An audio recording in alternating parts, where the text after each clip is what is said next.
Hey guys, and welcome to another edition of Blue Bridge. And Maresca is finally here. It's been confirmed, and so I'm going to do a video talking about his team. So let's meet his team, and there is a familiar face.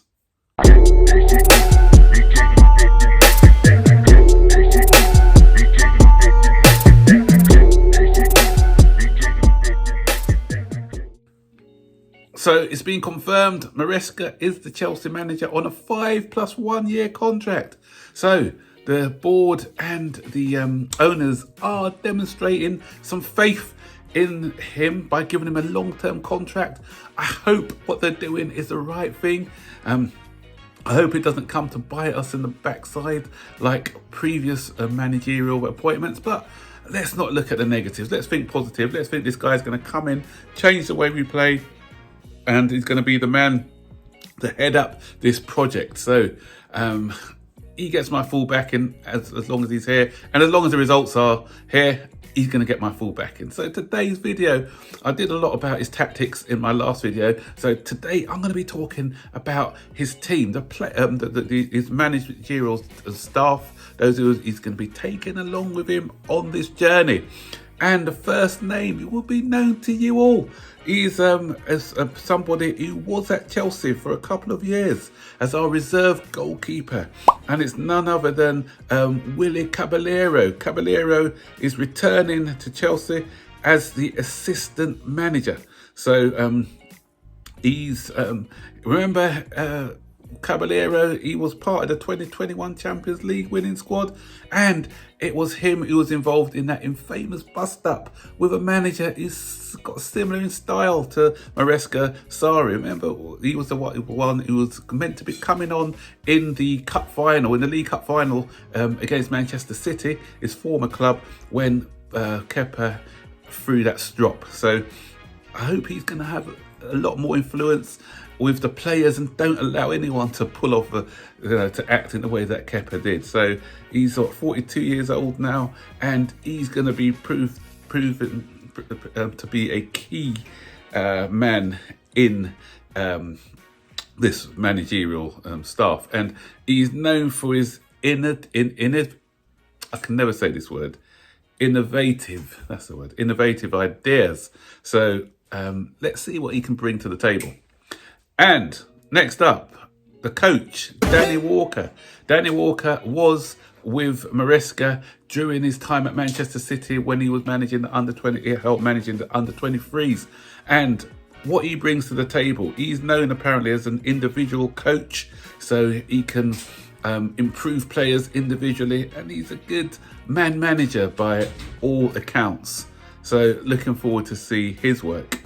And then we're going to have one of probably the second most important position, especially with Chelsea at the moment, after the coach, and that's the fitness coach, because we know our fitness issues. We were the worst. We had the most injuries in the Premier League last season, and you know that it was only towards the back end of last season that we were getting players back into the team after injury, but we don't want to go through another season where we have a whole host of injuries. And if you look at, for instance, look at Manchester City and look at Liverpool.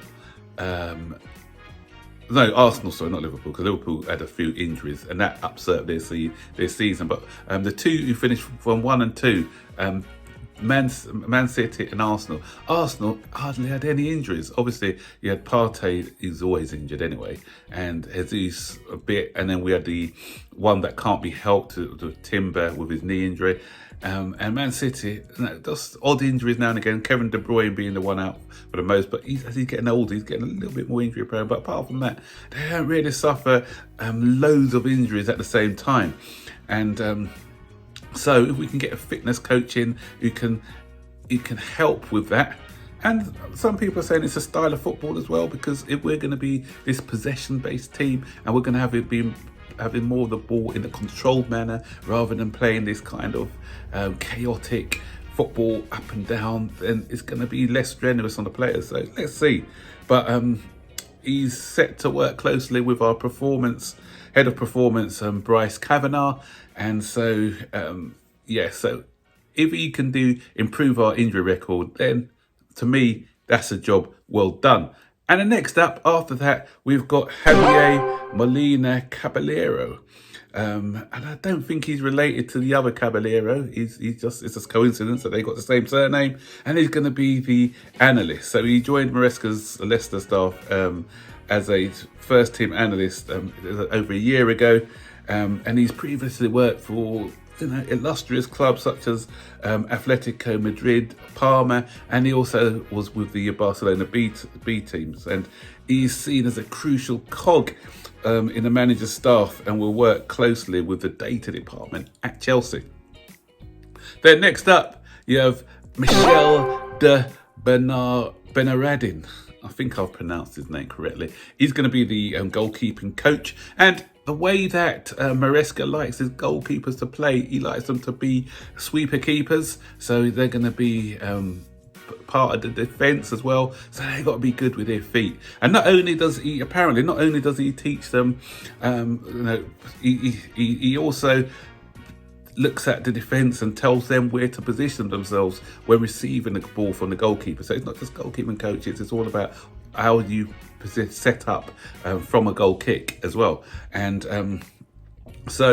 the Leicester goalkeeper apparently wasn't that great with his feet when they first came, so they improved him on that aspect. But I think we're going to be looking for a ball-playing goalkeeper. So we need a goalkeeper who's also good at command in his area. Can they improve Petrovic? Apparently, with the talks that Maresca had with the Chelsea hierarchy, they said that they do like Petrovic, so maybe they can improve on that, because his ball playing and his long range passing is a little bit questionable for me. Short range is not too bad, the long range is a bit questionable. So can they improve that aspect? And he's going to be working closely with Ben Roberts. Ben Roberts, who joined us from Brighton, and I know that he had a good relationship with our goalkeeper, what's his name, Sanchez. Is Sanchez still going to be around? I don't know. But Ben Roberts, who's the global coach and head of global goalkeeping coach, sorry, and head of global goalkeeping. So, they'll be working side by side. And another person who he's going to be working with, it wasn't part of his staff at Leicester, but it's someone that Chelsea have brought in. And this is, again, another important role after how we performed so badly last season. And that is Bernardo Cueva, who he's poached from Brentford. And he's going to be the set-piece coach. And Maresca's happy to be working with him.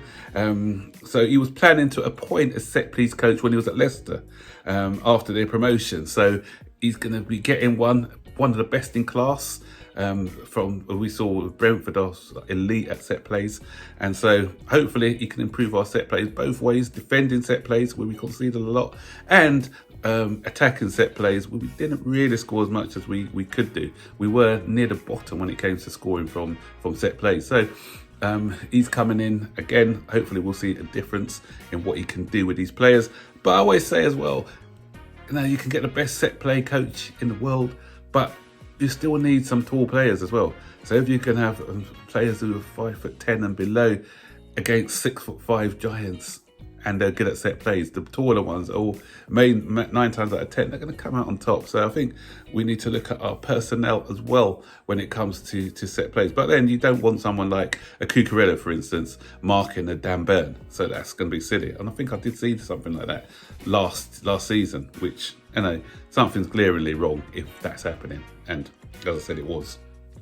And then we're going to have Roberto Vitiello, who's going to be our development coach. So he's been recruited to help transition the club's younger players. So I'm hoping that some of the younger players, looking at people like George and people like that, can have a pathway into the first team.